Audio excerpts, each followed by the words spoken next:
Hi friends, welcome to my YouTube channel Rishabh Study Group. And today we will discuss the NCERT Science Book Chapter 5, the Fundamental Unit of Life. Friends, if you are new on my channel, please subscribe. So friends, in this video, I will complete the whole chapter.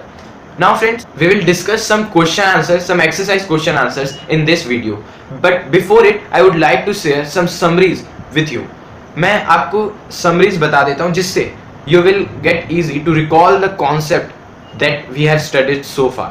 Now friends, हमने जितने भी concepts पढ़े हैं उन सबको आप recall कर लीजिए इस summaries के through. So सबसे पहले हमने पढ़ा था कि जो cell है वो एक fundamental structural unit of life है.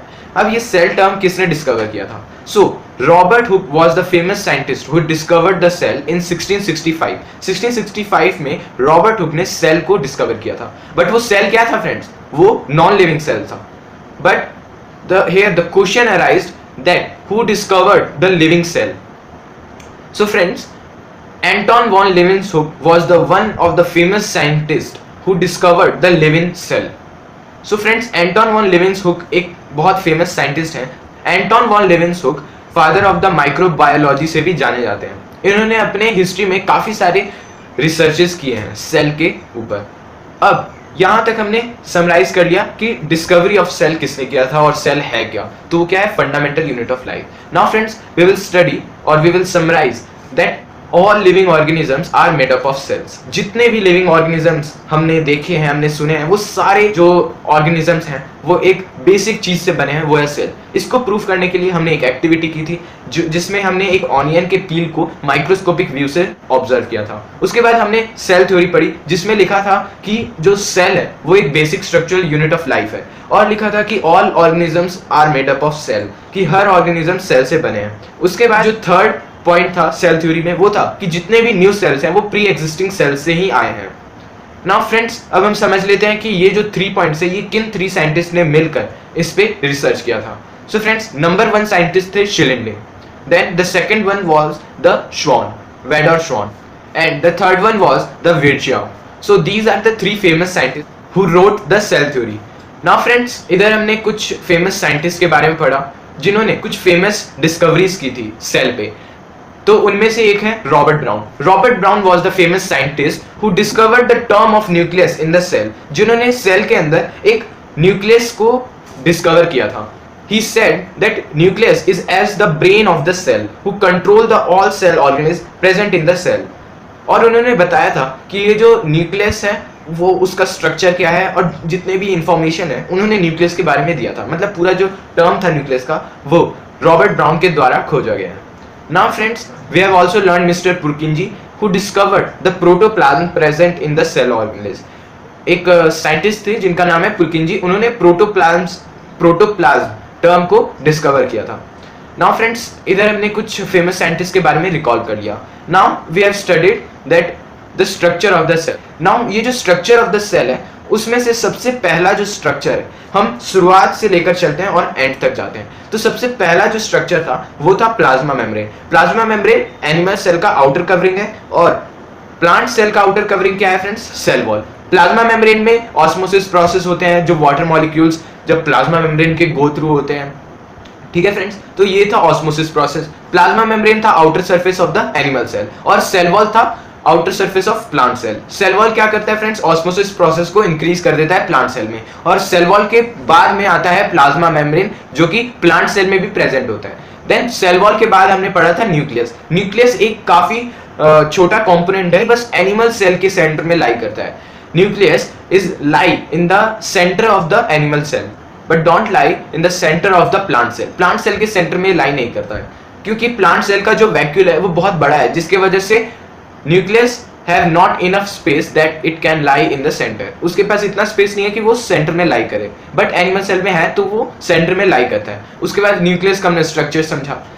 Then we have discussed over the cytoplasm कि साइटोप्लाज्म है क्या. तो साइटोप्लाज्म मैंने आपको समझाया था एग्जांपल देके ऑर्बिट. ऑर्बिट की तरह है साइटोप्लाज्म जो कि बाकी सेल ऑर्गेनेल्स को कवर करके रखता है, और मतलब प्रोटेक्ट करके रखता है कि वो आपस में कोलैप्स ना हो जाए, उनको स्टेबल करके रखता है। अब ये सेल ऑर्गेनेल्स क्या है, तो ये एक लेबर की तरह है जो कि सेल के लिए काम करते हैं, डिफरेंट डिफरेंट वर्क्स, ये ऑफिसेस की तरह है, यहाँ पे वर्क्स डिस्ट्रीब्यूटेड है। कोई जो है वो एनर्जी बनाता है, कोई एनर्जी ट्रांसपोर्ट करता है, कोई एनर्जी लेकर टॉक्सिक चीजों को खत्म करता है। तो काफी सारे ऐसे ऐसे वर्क डिस्ट्रीब्यूटेड है जो कि अलग अलग सेल ऑर्गेनेल्स करते हैं।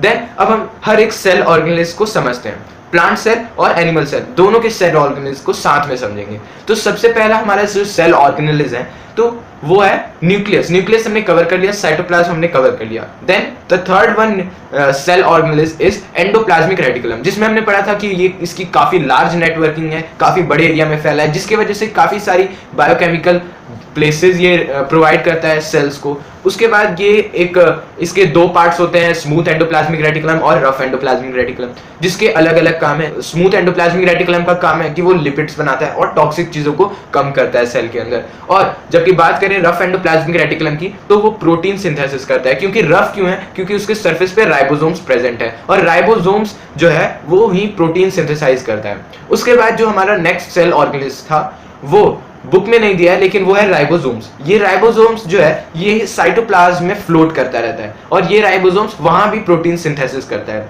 उसके बाद हमने नेक्स्ट पढ़ा है mitochondria. Mitochondria is the power house of the cell, it is the source of energy through which all cell organelles get its energy. Means ये एटीपी की फॉर्म में हर सेल ऑर्गेनेल्स को एनर्जी प्रोवाइड करता है। उसके बाद हमने पढ़ा था plastid.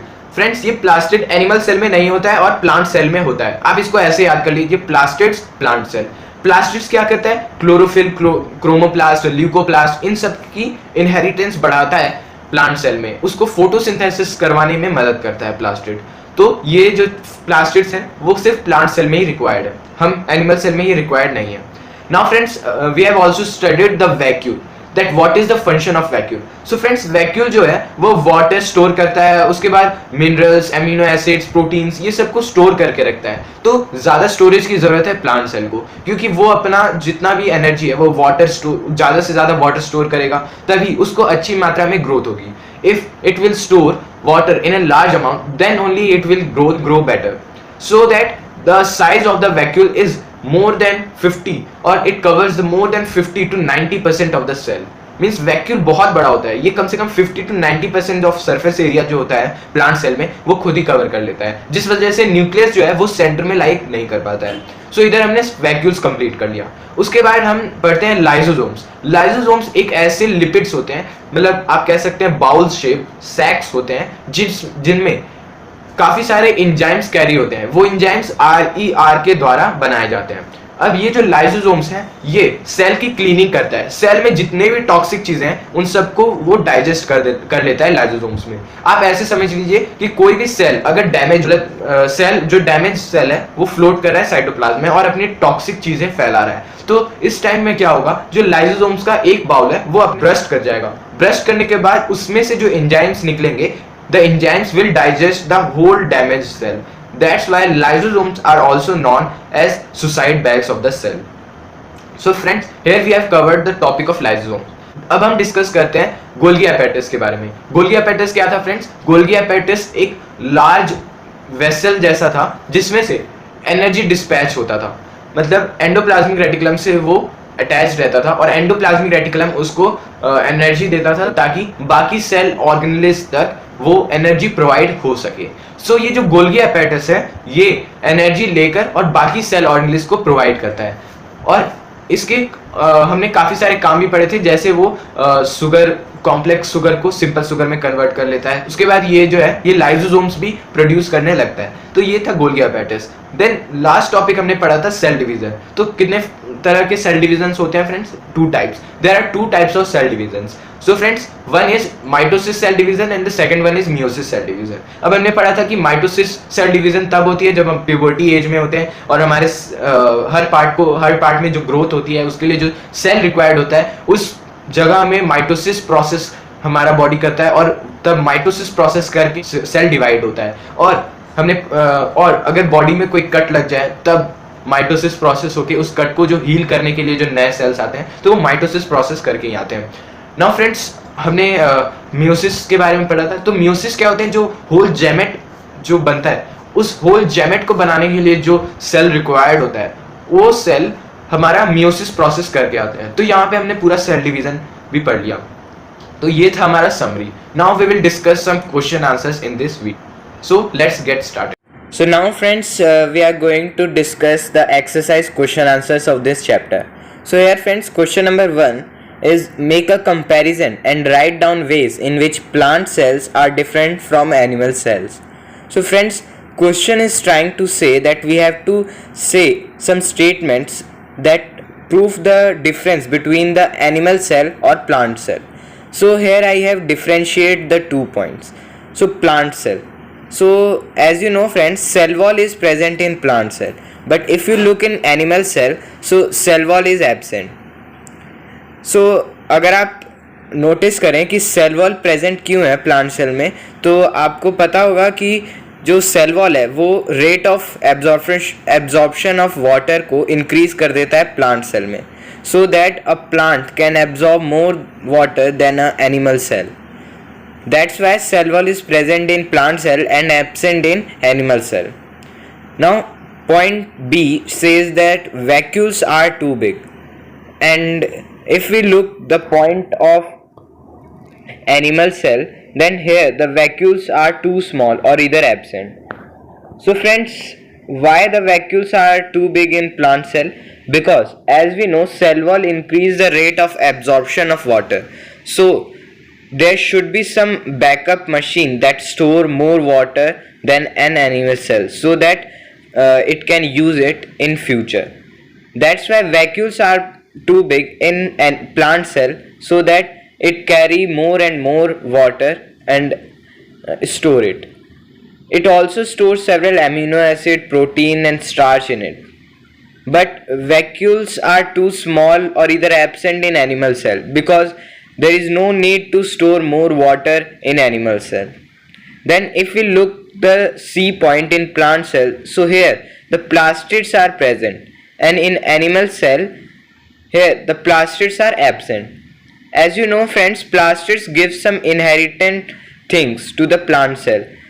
For example, it gives the accessibility to the plant cell that it can photosynthesis, or there is some green pigments which helps it to do the or to carry the photosynthesis.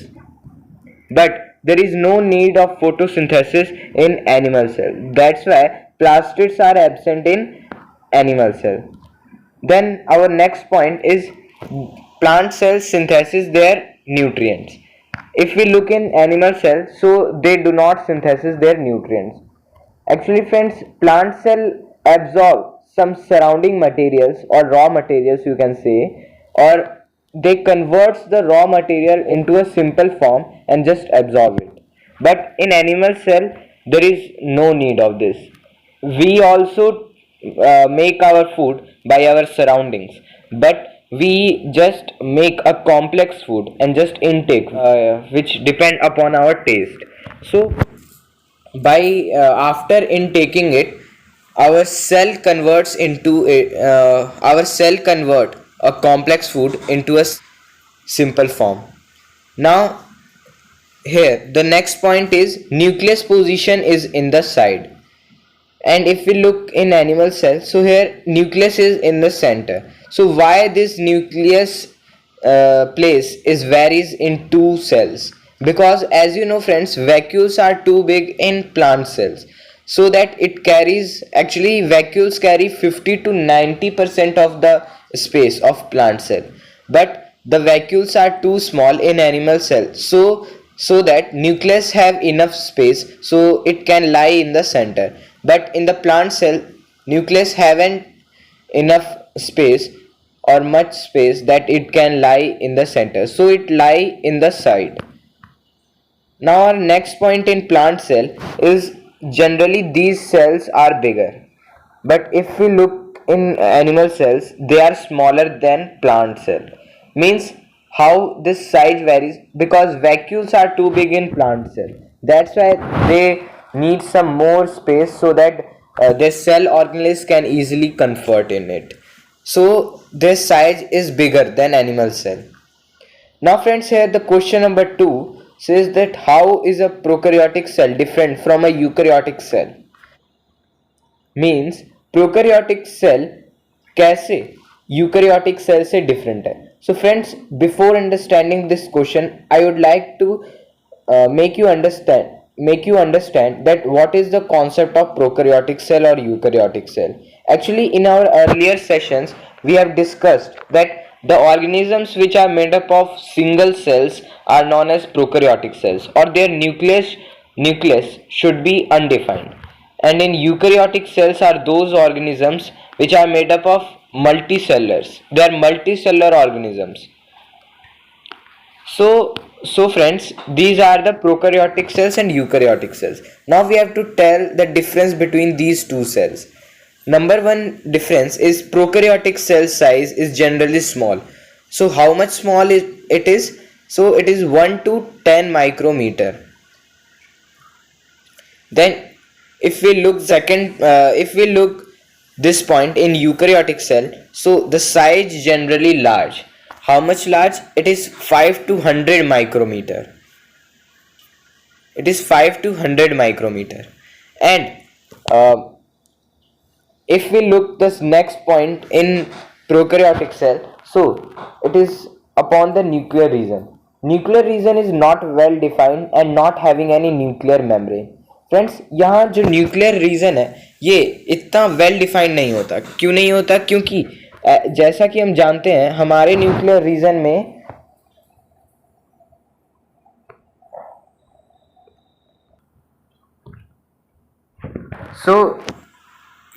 nuclear region is not well defined and not having any nuclear membrane.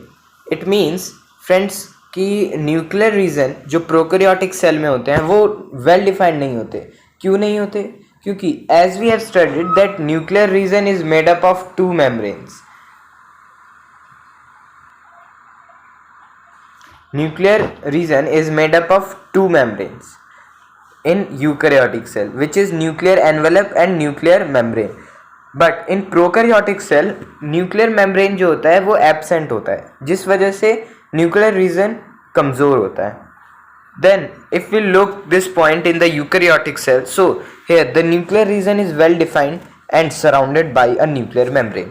हमारा जो nuclear region होता है वो well defined होता है और वो एक न्यूक्लियर मेम्ब्रेन से सराउंडेड होता है.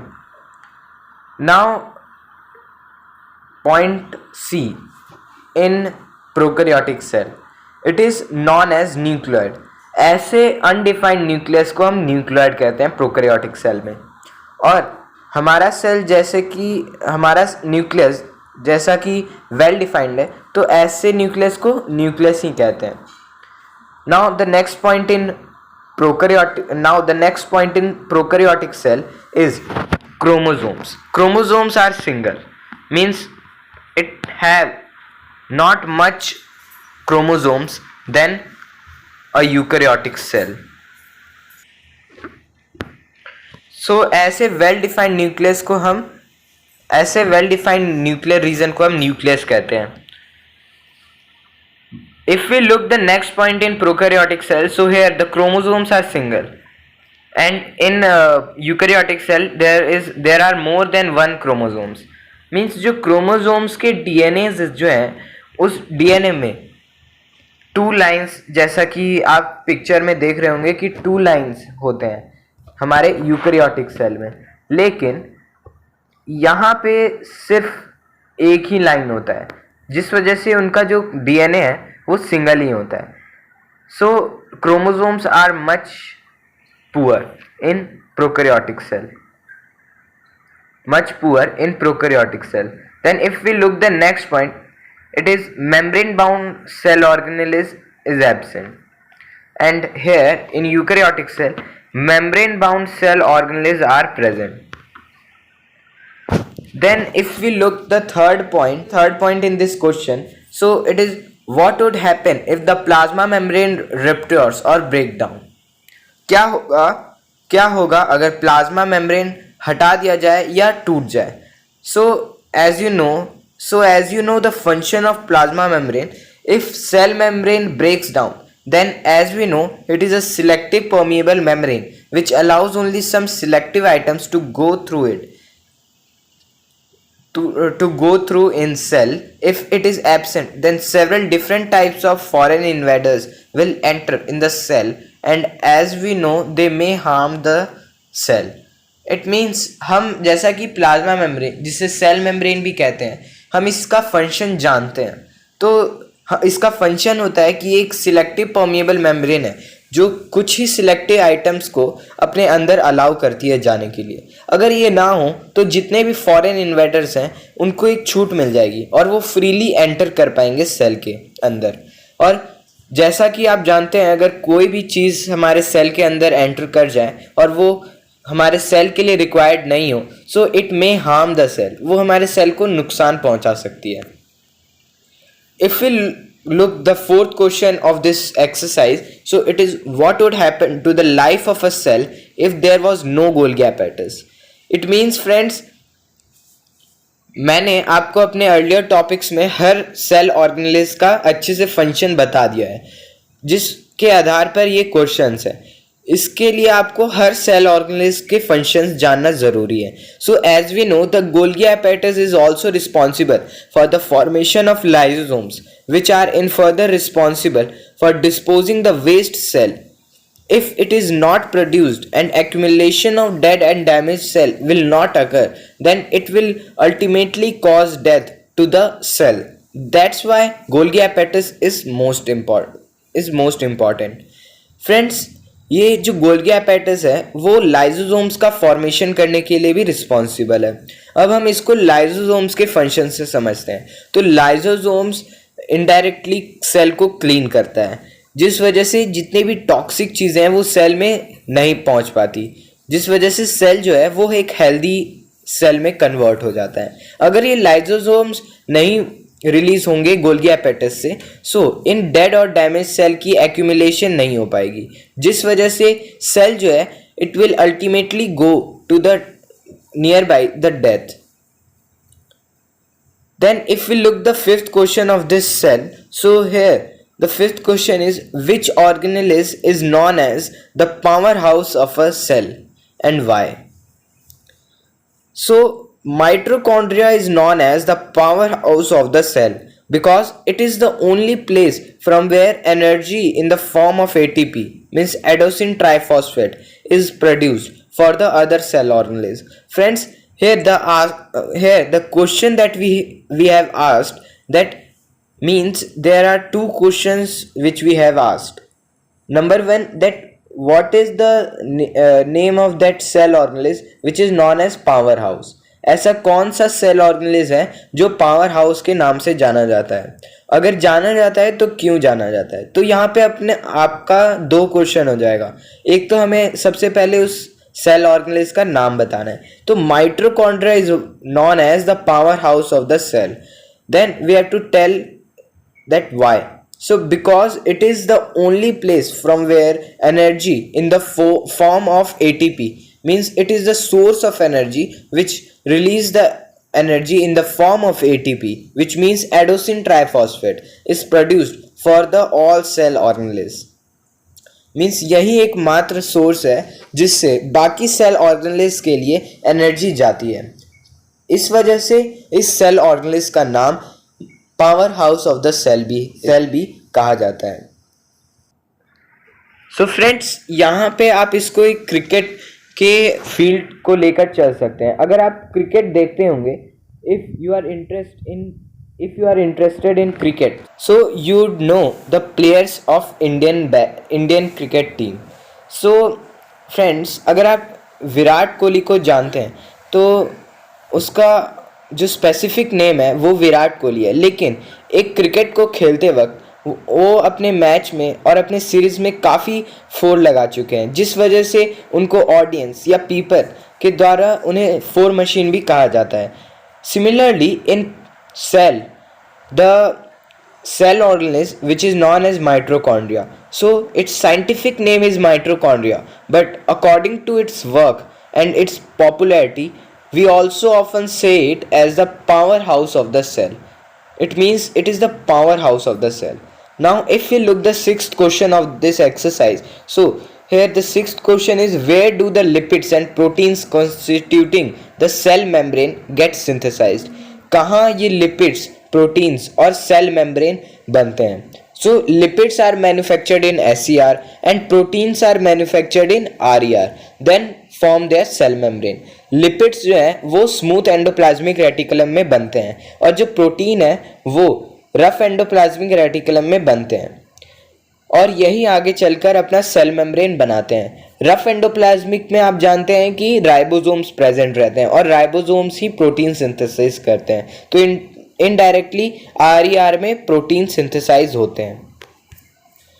Now our seventh question is, how does an amoeba obtain its food?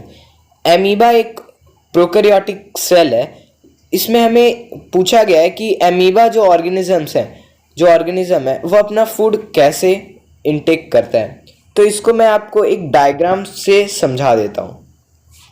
Friends, ये मान लीजिए एक एमीबा है और ये इसका न्यूक्लियस. अब फ्रेंड्स, ये जो एमीबा है, जैसे ही इसका जो सीडोपोडिया है, इसका जो सीडोपोडिया है वो इसका आउटर सरफेस है. ये इसका फिंगर लाइक प्रोजेक्शन काम करता है. जैसे ही कोई फूड पार्टिकल इसके कांटेक्ट में आता है तो ये जो एमीबा है, ये इसका जो सीडोपोडिया है ये इसको इनगल्फ करना शुरू कर देता है. जैसे ही ये धीरे धीरे इसको इनगल्फ कर लेता है तो ये कुछ ऐसा दिखता है, जिसमें ये जो है ये इसका न्यूक्लियस होता है और ये जो होता है ये इसका फूड होता है. अब फ्रेंड्स, ये जो फूड होता है इससे जितने बाकी के सेल ऑर्गेनेल्स हैं इसके, वो इसमें से एनर्जी एब्जॉर्व कर लेते हैं. एनर्जी एब्जॉर्व करने के बाद ये वापस से उन्हें उस फूड के जो वेस्ट पार्टिकल्स हैं उनको डिस्पोज करके और आगे मूवमेंट करने लगता है. सो ये था हमारा एमीबा. अब हम इसको एक डेफिनेशन से समझ लेते हैं. The shape of an amoeba is not fixed. It has its finger-like projection which is known as pseudopodia.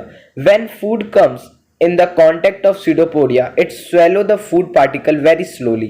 So that is how an amoeba obtains its food. Now, what is osmosis? So friends, I have already tell you in our earlier topics that what is the process of osmosis. The movement of water molecules through such a selective permeable membrane is called an osmosis. Means ये जो osmosis process है ये water molecules का एक selective permeable membrane के बाहर से अंदर आना और अंदर से बाहर जाने के movement को ही osmosis process कहते हैं. Now friends, question number 9 is a laboratory activity.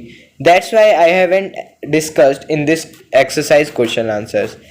So our question number 10 is, which type of cell division is required for growth and repair of body and which type is involved in the formation of gametes? So friends, mitosis are the type of cell division required for growth and repair of body, and meiosis is involved in formation of gametes. Means friends, ये जो mitosis है ये cell हमारे body में अगर कोई भी puberty as में ग्रोथिंग चाहिए होती है तो ग्रोथिंग पीरियड में जो सेल रिक्वायर्ड होते हैं वो माइटोसिस प्रोसेस करके आते हैं, जबकि माइटोसिस प्रोसेस करके आते हैं. और अगर बॉडी में कोई कट लग जाए तो उस कट को हील करने के लिए भी जो न्यू सेल आते हैं वो भी माइटोसिस प्रोसेस को करके आते हैं. और जो मियोसिस प्रोसेस होते हैं वो जैसे दो गैमेट्स हैं, उन गैमेट्स में जो सेल रिक्वायर्ड होते हैं वो मियोसिस की वजह से होते हैं. मियोसिस सेल डिवीजन एक अलग कॉम्प्लेक्सिव सेल डिवीजन है जिसमें से जो पेरेंट सेल है उनका हाफ क्रोमोसोम्स ही कॉपी होते हैं. तो ऐसे सेल डिवीजन्स को मियोसिस कहते हैं. तो इस मियोसिस प्रोसेस में फुल गैमेट का फॉर्मेशन होता है. जैसा कि हमने ये सारे टॉपिक्स हमने समरीज में भी हमने डिस्कस किए हैं. So you can also learn it from there. So friends, thanks for watching our this video.